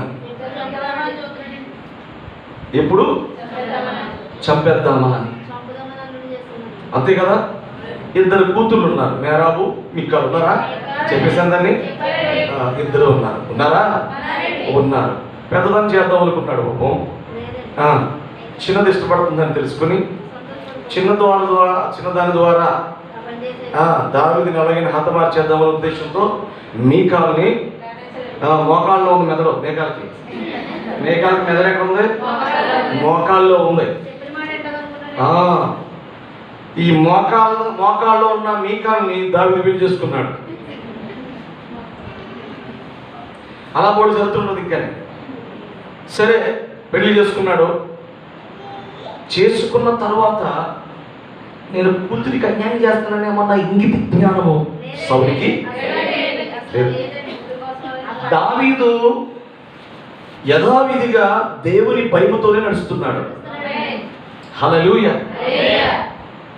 దేవుని భయముతోనే జీవిస్తున్నాడు. ఇప్పుడు దేవుని భయం లేని వారు అంటే సౌలు, వాళ్ళతో ఉన్న వ్యక్తులు సౌలు మాట్లాడుతూ సౌలు మాటలే వాత పలుకుతూ వెళ్తున్నారు వాళ్ళు. కానీ ఒక్కొక్క సమయంలో సౌలు మీద దురాత్మ వచ్చి పడిపోతుంది. ఏం పడుతుంది? దురాత్మ. చెప్పండి కదండి. దురాత్మ వచ్చి పడిపోతుంది. దురాత్మ వచ్చి పడిపోతున్నప్పుడల్లా ఓడేసుకుంటున్నాడు. చెప్పులు మాలు కూడేస్తాడు, మంచానికి ఇంటేస్తున్నాడు, పాత్రలకి ఇంటేస్తున్నాడు, పిచ్చి పిచ్చిగా మాట్లాడుతున్నాడు, పైకి కిందగా చూస్తున్నాడు, తదిలిపోతుంది బాబోయ్ అంటున్నాడు, కుట్లాడిపోతున్నాడు కోడి పిల్లలాగా. దేవుని స్తోత్రం. వెంటనే మళ్ళీ ఆ జబ్బుకి మందు ఎవరో తెలుసా? దావీదే. ఆ జబ్బుకి మందు ఎవరో? దావీదే. మళ్ళా దావీదో వచ్చేసింది. అయ్యో మళ్ళీ దురాత్మ వచ్చింది. వెంటనే దావీదు మరలా తరా తీసుకుని వాయిస్తుంటుంటే దయ్యము అతనిలో నుంచి పారిపోయింది. ఇంత మేలు చేస్తే దావీదుకి వచ్చిన బహుమానాలు ఏంటి? కీడు. చూడండి, 3 సార్లు చంపతీశాడు. ఎన్నిసార్లు? 3 సార్లు తన చేతులున్న ఈటుతో గోడగా దిగగొట్టాలన్న కక్షతో ఉన్నాడు. ఎవరో? సౌలు. ఆమేన్. చెప్పనా? హల్లెలూయా. దావీదు గోడ దగ్గర ఉన్నాడు. ఆ ఈటు చూడండి, ఈటు తీసుకుని దావీదు గుండెలో నుంచి దూసుకుపోయి గోడ గుచ్చుకోవాలి. గోడకి గుచ్చుకుంటే దావీదు ఆగిపోలేదు. అంతే. ఒక్కసారి బలంగా వేశాడు. దావీదులో ఉన్న దేవుడు పక్కకు తప్పించాడు.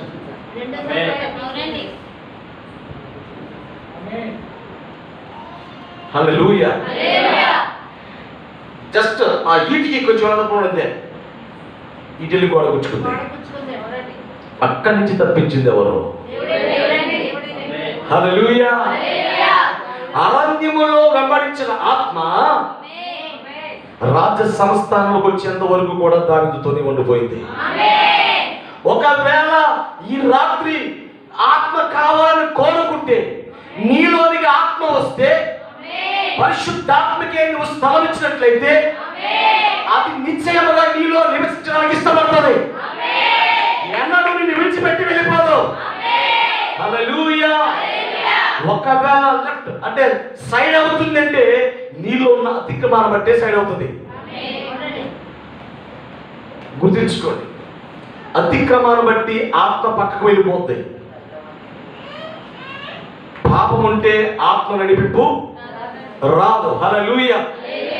కనుక దావీదు దేవుని యొక్క ఆత్మతో నింపబడిన వాడు, దేవుని యొక్క తోడు కలిగిన వాడు. ఎవరు? దావీదు. రాజ్య సంస్థానంలోకి వచ్చిన తర్వాత ఏమైంది? ఇప్పుడు 3 సార్లు సంపజూశాడు. ఎన్నిసార్లు? 3 సార్లు సంపజూశాడు. కానీ 3 సార్లు కూడా దేవుడు దావీదును తప్పించాడు. తప్పించాడా? దేవుడు దావీదును తప్పించాడు. ఇంకోటి చెప్పనా, మరి దావీదుకి చాలా సార్లు సౌలు దొరికేశాడు. హల్లెలూయా. చాలా సార్లు సౌలు దావీదుకు దొరికేశాడు.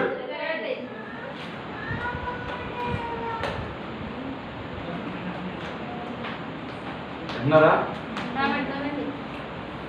దేవునికి మహిమ కలుగును గాక. చాలా సార్లు సౌలు దావీదుకి దొరికేశాడు. కానీ దావీదు మనసు చూడండి, శత్రువును ప్రేమించాడు. హల్లెలూయా. శత్రువుని ఏం చేశాడు? ప్రేమించాడు. దేవుని చేత అభిషేకం పొందిన రాజు అంతే కదా. మనుషులు ఎన్నుకున్నా దేవుడు అవకాశం ఇచ్చాడు కదా. కనుక నేను అతన్ని ముట్టకూడదు అనే గొప్ప ఆలోచన కలిగిన వాడు, దైవ భయం కలిగిన వాడు. ఎవరు? దావీదు. అందుకే ఎన్నిసార్లు అతను దొరికినా సరే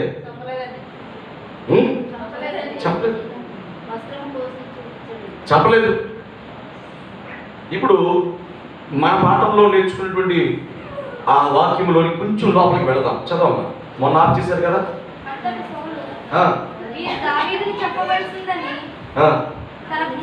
తన కుమారుడైన యోనాతానుకు తన సేవకులందరితోనూ చెప్పగా యోనాతాను దావీదు ఏంటండి బాబు, శత్రువింట్లో మిత్రుడు. ప్రాణము తీయాలని సౌలు చూస్తుంటే, హల్లెలూయా, ప్రాణ స్నేహితుడిగా దావీదును ప్రేమించాడు కొడుకు. తండ్రి ఏమో ప్రాణం తీయాలనుకున్నాడు, కొడుకేమో ప్రాణానికి ప్రాణంగా ప్రేమించాడు దావీదును. ఓ అద్భుతం ఇది. హల్లెలూయా. సహజాతీయమైనటువంటి కార్యాలు దావీదు జీవితంలో జరుగుతున్నాయి. శత్రువింట్లో శత్రుత్వమే ఉండాలి. కానీ సౌలు కుమారుడు యోనాతాను మిత్రుడైపోయాడు. ఎంత ప్రాణ స్నేహితుడిగా భావించారట. హల్లెలూయా. ప్రాణం తీయాలేమో సౌలు చూస్తుంటే, ప్రాణానికి ప్రాణంగా ప్రేమిస్తున్నాడు సౌలు కొడుకు. నీవు నా శత్రువుల ఎదుట నీవు నాకు భోజనము సిద్ధపరిచెదవు. దేవునికి మహిమ కలుగును గాక. సిద్ధపరిచి ఉన్నావు. ఆమేన్. నా శత్రువింట్లో భోజనం చేస్తా ఉన్నాను. దేవునికి మహిమ కలుగును గాక. చూడండి, శత్రువింటికి వెళ్ళిపోయిన తర్వాత అక్కడ దావీదు విడిచిపెట్టలేదు సౌలు. ఏదో ఒక సమయంలో సరే సౌలుని దావీదుని చంపేయాలి. సౌలు యొక్క ఆలోచన, సౌలు యొక్క టార్గెట్ అంతే, దావీదుని చంపాలని. సరే, సౌలుకి కొంచెం వీలు పడట్లేదు. ఇప్పుడు కొడుకుని తీసుకున్నాడు. కొడుకు పేరు ఏంటి? యోనాతాను. దేవునికి స్తోత్రం. కొడుకు పేరేంటి? యోనాతాను. యోనాతాను అతని మనసు కలిగి ఉన్నాడు. దేవునికి మహిమ కలుగును గాక.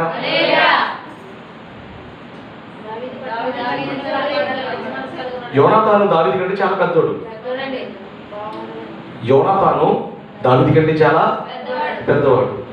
బహుశా మరి ఎలా మాట్లాడుకుందాం దీన్ని?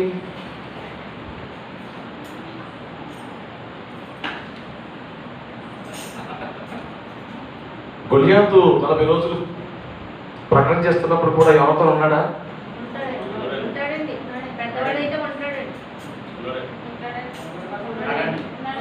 హల్లెలూయా. దావీదు చేసిన త్యాగం ఏంటో.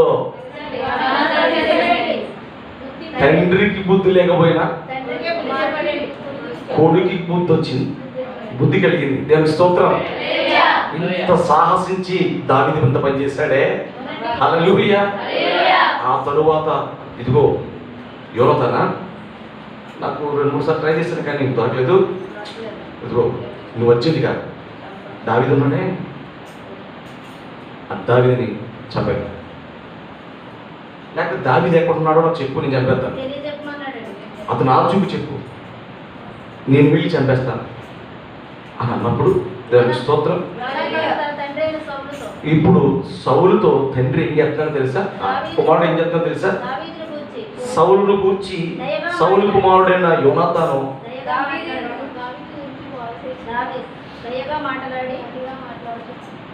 నాన్న,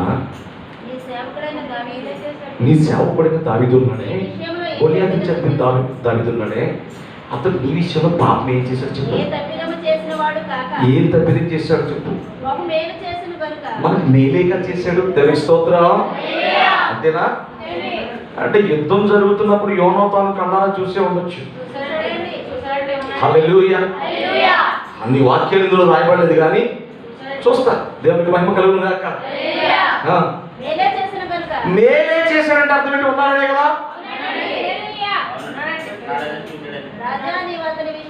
రాజా, నువ్వు అతని విషయంలో ఏ పాపం చేయకు, పాపం మూట కట్టుకోకు. దేవుని స్తోత్రం. పాపం చేస్తూ చేస్తూ చేస్తూ ఏమవుతుంది తెలుసండి? పెద్ద మూటగా తయారవుతుంది. అది పాపం పరిపక్వం అయిపోయిన తర్వాత అది మరణంగా మారిపోతుంది. అర్థమైందా? ఆ మరణమే నిన్ను కాటేస్తుంది. గుర్తించుకో. కనుక పాపం చేయొద్దు నాన్న అని కొడుకు తండ్రికి బోధిస్తున్నాడండి. హల్లెలూయా. తండ్రికి కొడుకు బోధించే ఆ స్థితికి రాజు దిగజారిపోయాడు. చూసారా? తండ్రికే బోధిస్తున్నటువంటి కొడుకు యోనాతాను బోధించిన తర్వాత అక్కడ కించదమ్మది అతడు ప్రాణములు తెగించి ఆ ఫిలిస్తీయుని చంపగా యెహోవా ఇశ్రాయేలులందరికీ గొప్ప రక్షణ కలుగజేసెను. ఇశ్రాయేలులందరికీ గొప్ప రక్షణ కలుగజేసెను. అది నీవే చూచి సంతోషించావు కదా. నిష్కారణంగా దావీదును చంపి నిరపరాధి యొక్క ప్రాణము తీసి నీవెందుకు పాపము చేయదువని మనము చేయగా సౌలు ఆలకించి దొంగ ప్రమాణం. అది మంచి ప్రమాణం కాదు, అది దొంగ ప్రమాణాలు. నేను ఎప్పుడు ఇంకా గుడికి మానను అని ప్రమాణం చేస్తారు కొంతమంది. అంటే అర్థమేంటి? అప్పుడెప్పుడే వస్తాను అన్నిసార్లు మానేస్తానని. నేను ఎప్పుడు ఇంకా అతిక్రమంగా ఉండను, దేవుని సన్నిధిలోనే ఉంటానంటే ఎక్కువ పాపాలు చేస్తాను, అప్పుడప్పుడు మాత్రమే మంచిగా ఉంటానని. ఏమైంది ప్రమాణాలు? దొంగ ప్రమాణాలు ఇవన్నీ. బాప్తిస్మం దగ్గర తీసుకున్న ప్రమాణాలు వెంటనే ఒడ్డుకొచ్చిన తర్వాత మర్చిపోయేవారు చాలా మంది ఉన్నారు. లాభాన్ని అపేక్షించి మంచి జీవితాన్ని పాడు చేసుకునే వాళ్ళు కూడా ఉన్నారు. ఒక పూట భోజనం ఆశపడి ఓ మంచి జీవితాన్ని, విశ్వాస జీవితాన్ని అమ్మేసుకునే వాళ్ళు ఉన్నారు చాలా మంది ఈరోజు. జాగ్రత్త, పూట భోజనం కాదు కావాల్సింది నీకు. విశ్వాసం ద్వారా ఆధారపడు. దేవుడే నీకు సమస్తము దయచేస్తాడు. ఆయన సమస్తము దారాలను ఇచ్చే దేవుడు ఉన్నాడు నీకు. విశ్వాసం మీద ఆధారపడితే కాకులతో ఆహారం పంపించాడు. ఉదయము రాత్రి రొట్టెలు మాంసము, ఓ కాకులతో ఆహారం వెళ్ళింది ఏరియాకు. బై ఫెయిత్, విశ్వాసము ద్వారా. నీలో ఉన్న విశ్వాసము సహజాతమైన కార్యాలు జరిపిస్తుంది. మామూలు కార్యాలు కాదు, సహజాతమైన కార్యాలు జరిపిస్తుంది. హల్లెలూయా. గుర్తించుకోండి పిల్లరా, నీకున్న విశ్వాసాన్ని ఈ కొంచెం లాభం కోసం పాడు చేసుకోవద్దు. అది నీకు విలువగా ఇచ్చాడు దేవుడు. ఒక కిరీటం పెట్టాడు నీకు దేవుడు. ఒక మంచి మెరిసే కిరీటం పెట్టాడు నీకు. నీ జీవితాన్ని పూర్తిగా మార్చేసి ఈ సొసైటీలో, ఈ సమాజంలో తల ఎత్తుకున్నట్టుగా చేశాడు దేవుడు నిన్ను. మరలా లోక సంబంధమైన ఆశలు పెట్టుకుని తల దించుకున్నాడు మనము. నువ్వు చేసిన ప్రమాణాన్ని మర్చిపోయావు. జాగ్రత్త, జాగ్రత్త. దేవుడు ఎప్పుడు నీ ప్రమాణాన్ని జ్ఞాపకం చేసుకుంటున్నాడు. నీ మీద చాలా ఆశ పెట్టుకున్నాడు దేవుడు. నువ్వంటే చాలా ఇష్టం దేవుడికి. నీ మీద ఎన్నో ఆశలు పెట్టుకున్నాడు దేవుడు. ఆయన హృదయం నుండి నువ్వు దాచబడి ఉన్నావు. నీ మీద ప్రేమతోనే దిగి వచ్చాడు ఇక్కడికి. హల్లెలూయా. ఓ, నీకు తెలుసా, నువ్వంటే యేసయ్యకు చాలా ఇష్టం. ఈ రాత్రి చెప్తున్నా నీకు, కూర్చున్న నీకు యేసయ్య నిన్ను ఇష్టపడతా ఉన్నాడు.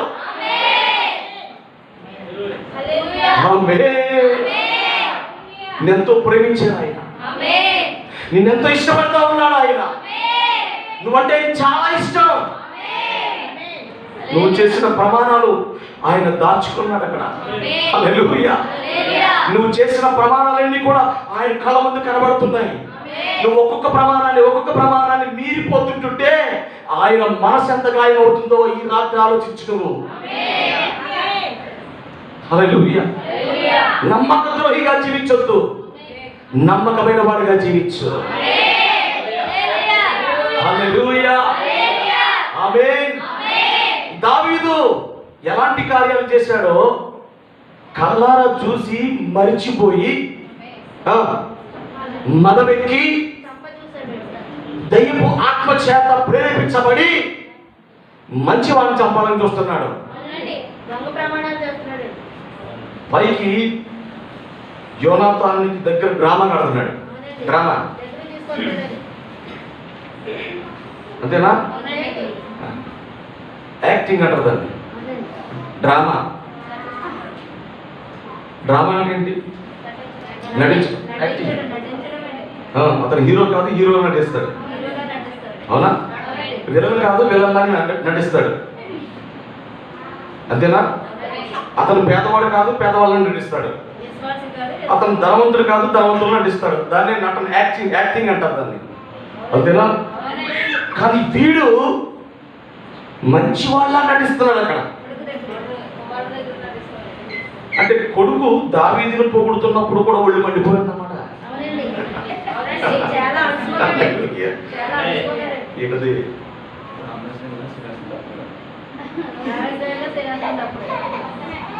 ఇక్కడేమో స్త్రీలు పొగుడితే ఒళ్ళు పడిపోయింది. నా కడుపును పుట్టిన కొడుకే దావీదు గొప్పవాడు కదా నడి.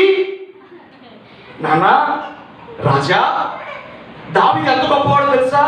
మన దేశానికి, మన సామ్రాజ్యంలో పరువు ప్రతిష్టత నిలబెట్టిన వాడు ఈయనే కదా. ప్రాణానికి తెగించి చేశాడు కదా అని దావీదు గురించి మళ్ళీ పొగుడుతుంటే పుండి మీద పక్కలో బల్లెం పొట్టు. ఒరే, నేను దావీదును పొడవాలనుకుంటు నన్ను పొడుతున్నాడు వా. అంతే కదా?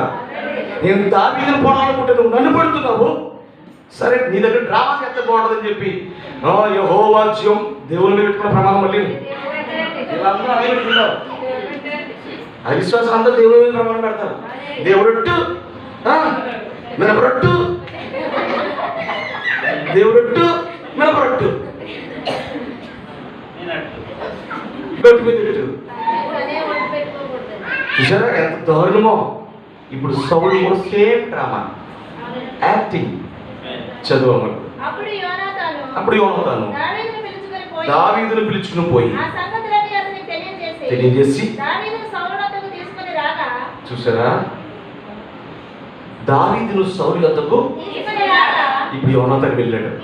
అర్థమవుతుందా అమ్మ? వెనకున్నవాడు అర్థమవుతుందా?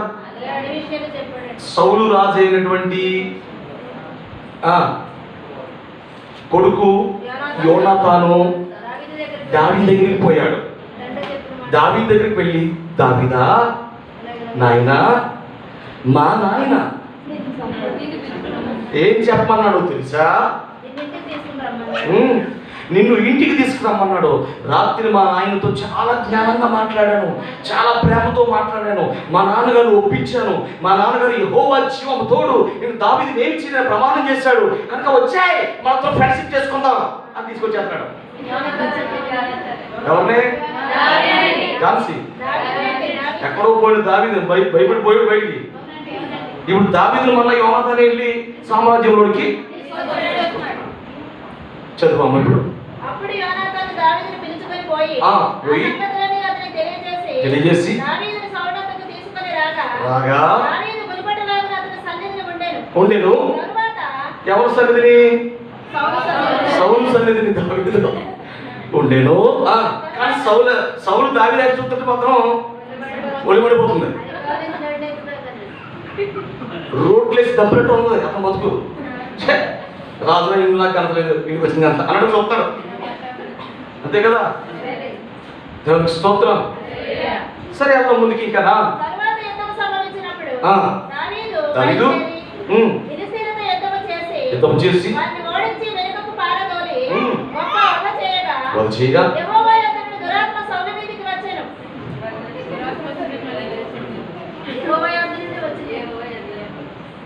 ఏ ఆత్మది? డెవిల్ స్పిరిట్, దయ్యమాత్మ కదా, దురాత్మ. మళ్ళీ వచ్చేసింది. ఎవరి దగ్గర వచ్చింది? ఏంటారు?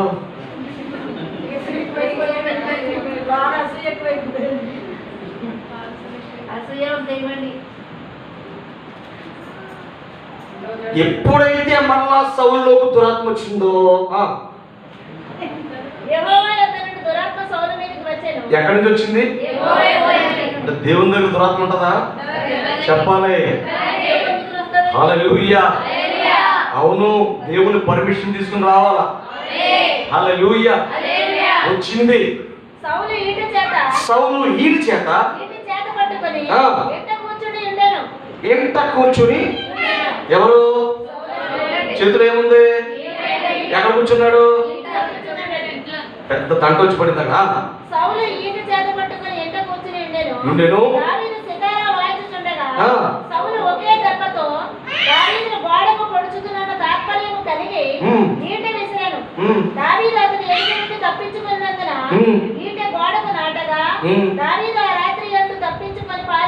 దేవునికి మహిమ కలుగును గాక. మీకు చెప్పాను కదా, ముందే చెప్పాను ఈ స్టోరీ, ముందు చెప్పాను. అయితే వాక్య రూపంగా చదివిస్తున్నాను అనమాట మీకు. ఇది అర్థమైందా? ఇదంతా మీకు చెప్పింది వాక్య రూపంగా చదివిస్తున్నాను. ఇప్పుడు మీకు చదివితే బాగా అర్థమవుతుందని. అంతేనా? దయ్యం వచ్చిన తర్వాత దయ్యాన్ని దాన్ని పోగొట్టడానికి డాక్టర్ వచ్చాడు. ఎవరు డాక్టరు? దావీదే డాక్టర్. దయ్యాలు వెళ్ళగొట్టే డాక్టర్. అంతే కదా? ఎవరు దయ్యాన్ని? సౌలు మీద ఉన్న దురాత్మ వెళ్ళగొట్టే డాక్టర్ వచ్చాడు, కూర్చున్నాడు. ఏం చేస్తున్నాడు? సితారా తీసుకున్నాడు, చక్కగా వాయిస్తున్నాడు. దేవునికి స్తోత్రం. సితారా తీసుకుని ఏం చేశాడు? వాయిస్తున్నాడు. హల్లెలూయా. సితారా తీసుకుని వాయిస్తుంటే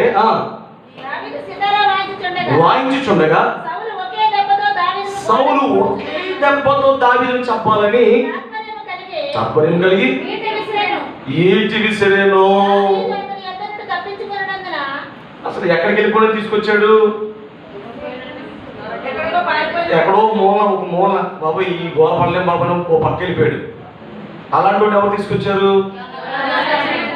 యోనాతాను తీసుకొస్తే యోనాతానికి ప్రమాణం ఎవరు చేశారు? యెహోవా జీవంతుడిని చంపను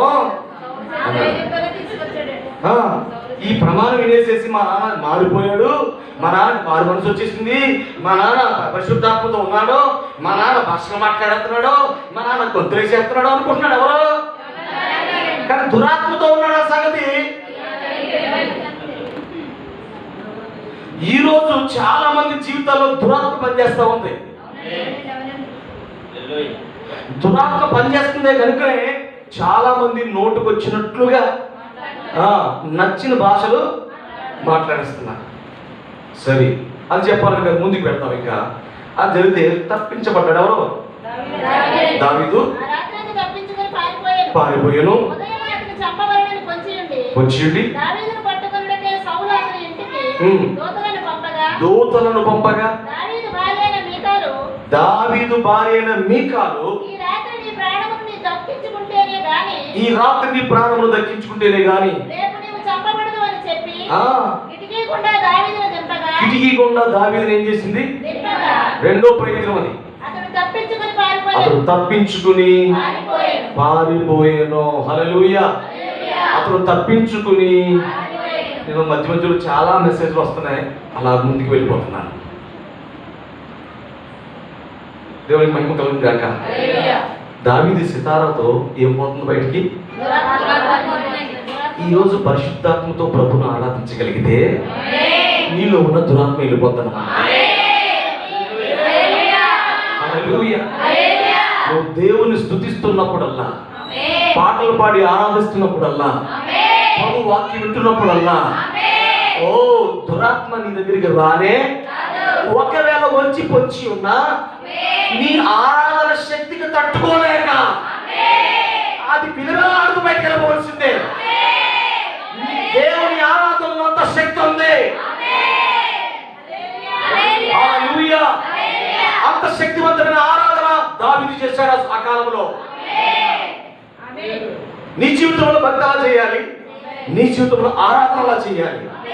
ఆరాధన అలా చేస్తే నీలో దయ్యాలు లేకపోతాయి. అది ఇంకా నేను ముందుకు వెళ్ళగలను. అక్కడ ఆపి ముందుకు వస్తున్నాను. మళ్ళీ ఇక్కడ ఏమైందో తెలుసా? తరువాత మీకాలు కిటికీ కొండ పంపించేసింది. ఎవరిని? ముగింపులోకి వస్తున్నాను చూడండి. మీకాలు అంటే భార్య దావీదు కూతురు, సౌలు కూతురు, క్షమించండి, సౌలు కూతురు దావీదుని తన భర్తను ఏం చేసిందంటే మా నాన్న చంపబోతున్నాడు అని చెప్పి కిటికీ కొండ పంపించేసింది. పారిపోయాడు. సరే చదవమ్మా. తర్వాత మీకాలు తీసి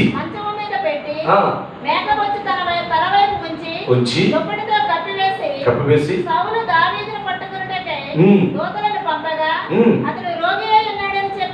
రోగి ఉన్నాడని అక్కడ కొంచెం చాలా చక్కగా చమత్కారంగా చేసింది దావీదు విషయంలో.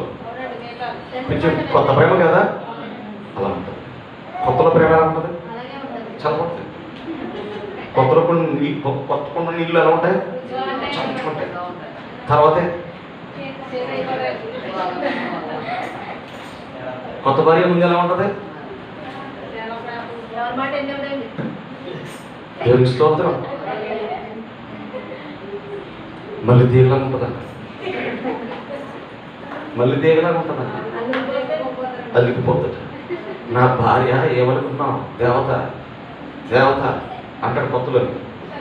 కొన్నాళ్ళు ఉంటుందా? నా భార్య దేవత కాదు, దయ్యం దయ్యం దయ్యం అంటాడు. సరే ఇది నేను చెప్పాలని కాదు, అక్కడ చాలా విషయాలు చెప్పాలి కానీ ముందుకు వెళ్ళిపోతున్నా.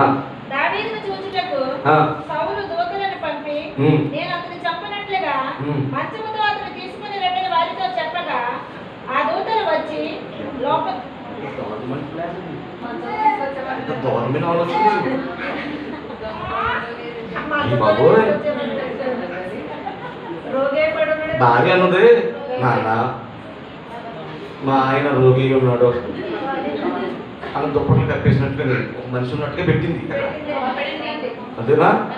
అలా పెడితే ఇప్పుడు రాజు ఏమన్నా సార్ మంచంలో తీసుకొచ్చింది.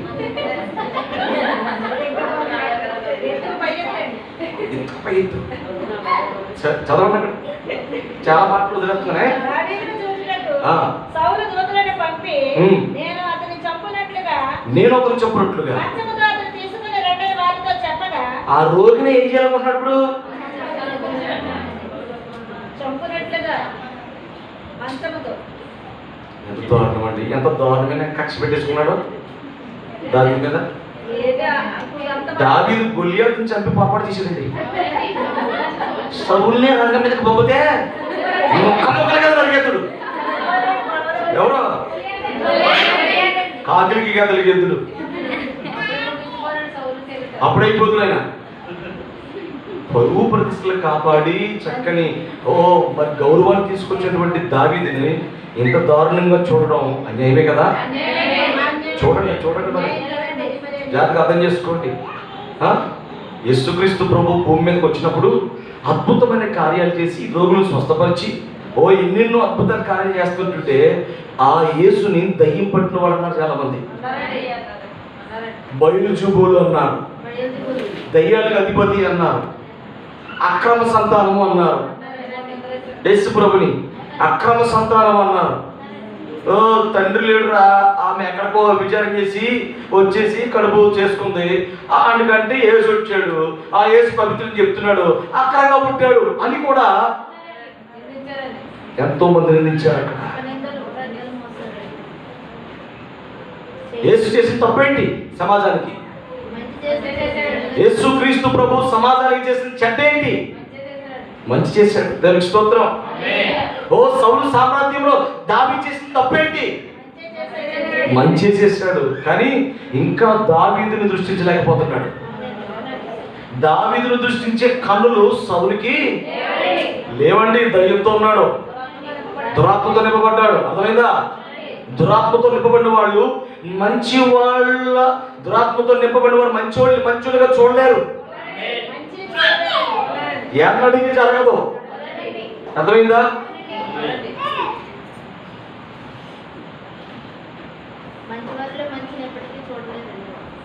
దురాత్మతో నింపబడిన వారు మంచి వాళ్ళు ఇప్పుడు మంచిగా, ఎందుకంటే తనలో వారు చేస్తున్నటువంటి అతిక్రమాలు సేమ్ అలాగే వీళ్ళు చేస్తున్నారేమో అనుకుంటారు. నేను ఈజీగా ఉన్నాను కదా, వీళ్ళు కూడా ఎంత ఈజీగా ఉంటారు అనుకుంటారు. కానీ ఎంత ఈజీ అయినా సరే దాన్ని పిడిచిపెట్టి దాన్ని విసర్జించి బ్రతుకుతున్నారన్న సంగతి వీళ్ళకి అర్థం కాదు. అర్థం చేసుకోలేరు. అలాంటి దయ్యం పట్టునుడే దురాత్మ పట్టుకున్నాడు. సరే మన చుట్టూ తీసుకొచ్చామన్నాడు. ఏం జరిగింది చూద్దాం. చూడండి. ఆ దూతలు వచ్చి అంటే సౌలు దగ్గర ఎవరున్నారు? దూతలు ఉన్నాయి. దూతలు అంటే ఏమి కాదులేండి, సౌలే, సైనికులే దూతలు. వచ్చి చూసినప్పుడు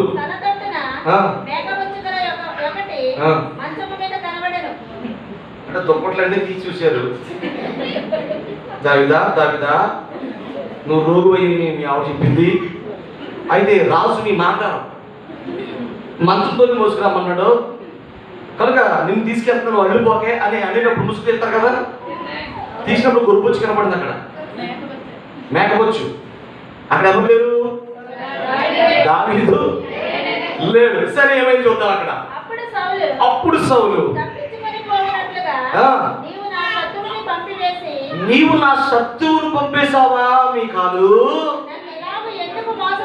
నన్ను ఎందుకు ఇలాగ మోసగించావు? మీకాలు అడగగా మీకాలు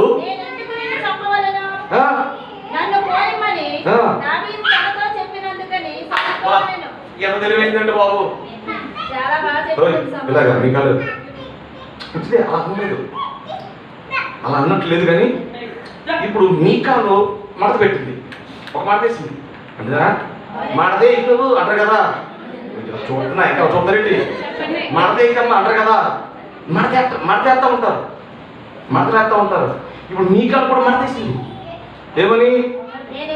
నిన్ను కన్నాను కానీ నాకు అన్యాయం చేస్తున్నావు, నా శత్రువును రహస్యంగా పంపించేస్తావు, నువ్వు నేను చంపేద్దాం అనుకుంటే ఎందుకు ఇలా పంపించేస్తావు అని మీకాల మందికి ఎక్కడేస్తున్నాడు. ఎవరో అప్పుడు మీకాల తెలుసా? నాన్న నీ ముద్దులు కూతురు కాదా? నువ్వు నాకు ఐస్ క్రీమ్ తేవట్లేదా?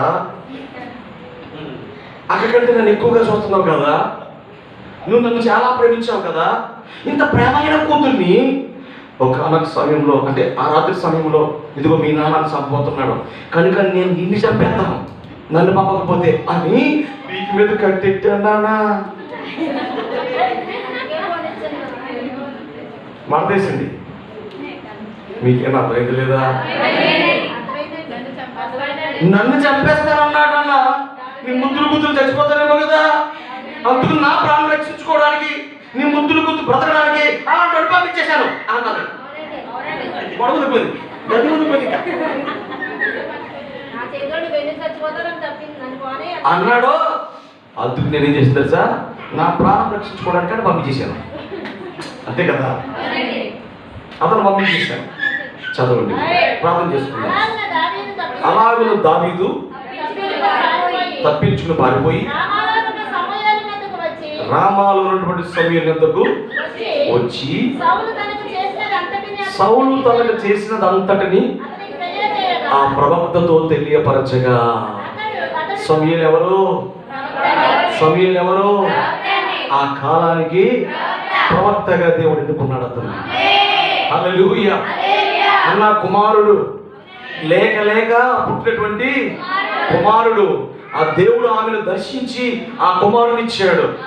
హల్లెలూయా. తర్వాత ఆ కుటుంబం పెరిగింది, దేవునికి స్తోత్రం.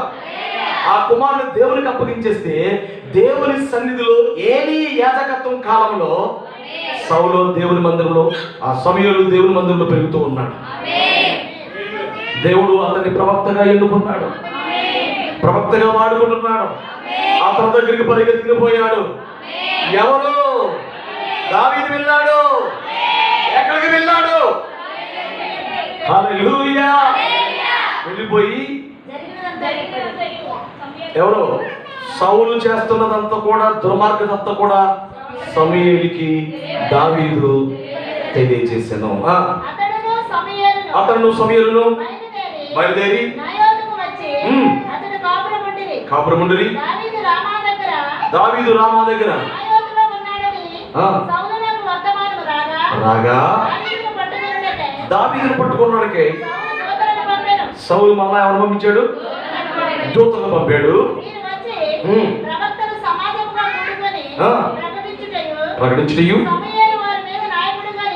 నిలుచుటయు చూడగా దేవుని ఆత్మ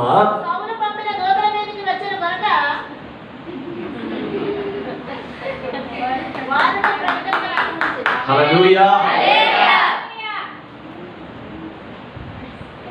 చాలా మందికి అర్థం కాకపోయింది. మళ్ళీ చదవండి, అదే వచ్చింది కదా. దేవుని ఆత్మ సౌలు పంపిన దూతల మీదకి దిగి వచ్చింది కనుక వారును ఏం చేశారు ఇప్పుడు? హల్లెలూయా. వారును ఏం చేశారు ఇప్పుడు? ప్రారంభించింది. ఈ సంగతి సౌలు వినబడితే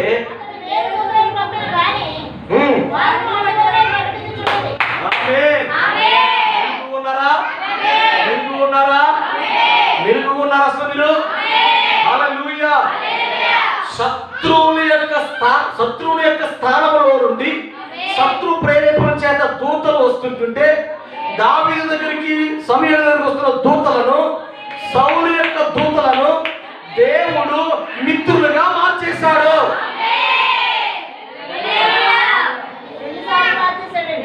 రెండు సార్లు ఆ దూతలను దేవుని యొక్క ఆత్మ ద్వారా దావీదుకు అనుకూలంగా మార్చేశాడు. హల్లెలూయా.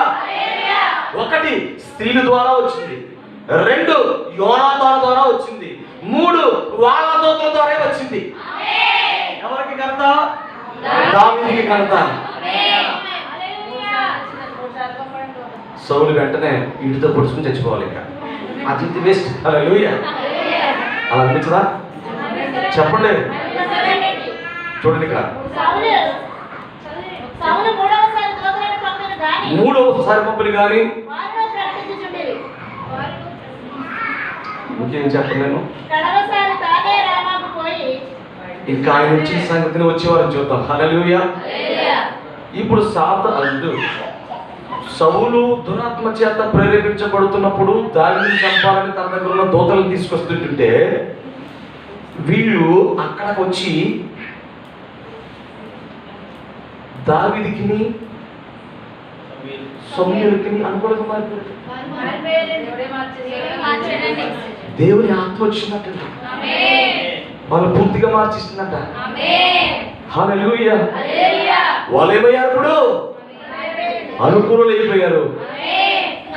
కటారాలతో వచ్చి తాళ్ళతో బంధించి తీసుకెళ్తామన్న కోపంతో వచ్చిన దూతలు హల్లెలూయా స్తుతి మహిమ.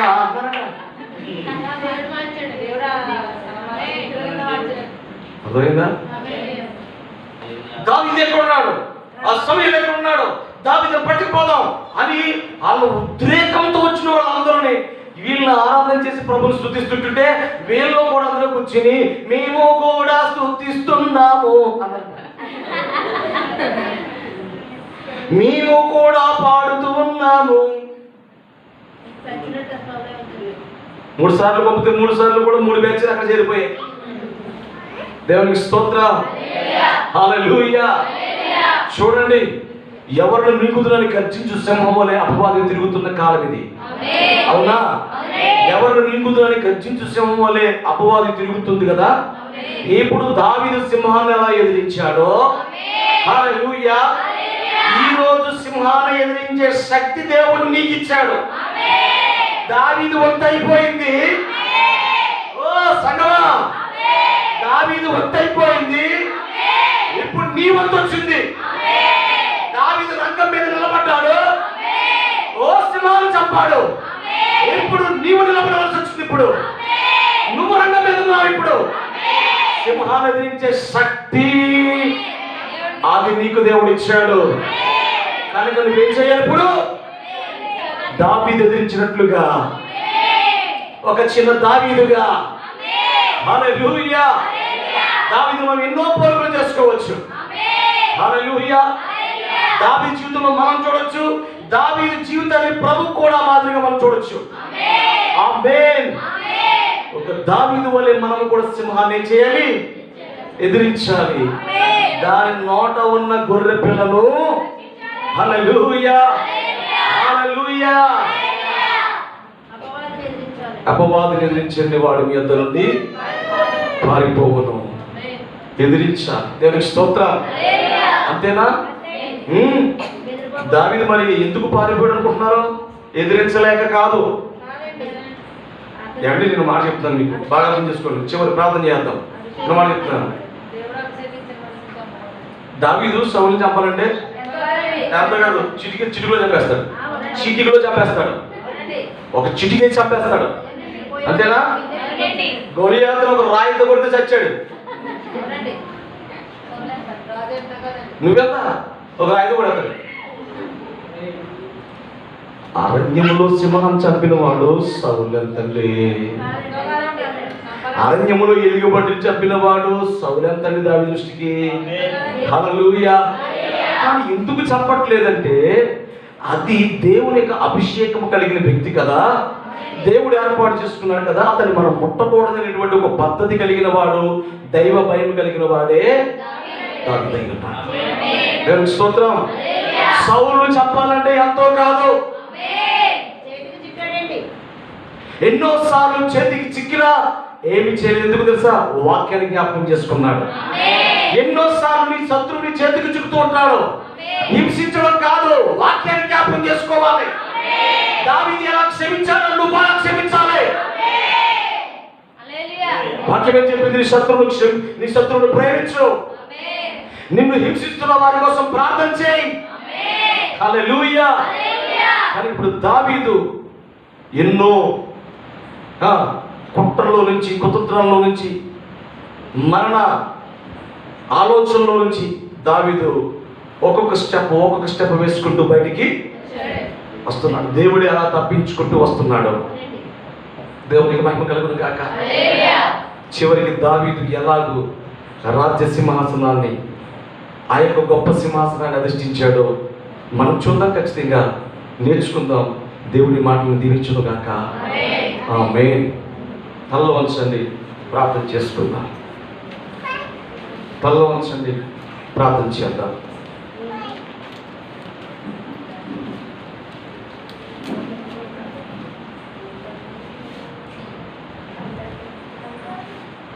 కళ్ళు మూసుకున్నట్లయితే ప్రార్థన చేద్దాం. చేతులెత్తి ఒక్క నిమిషం ప్రార్థన చేయండి.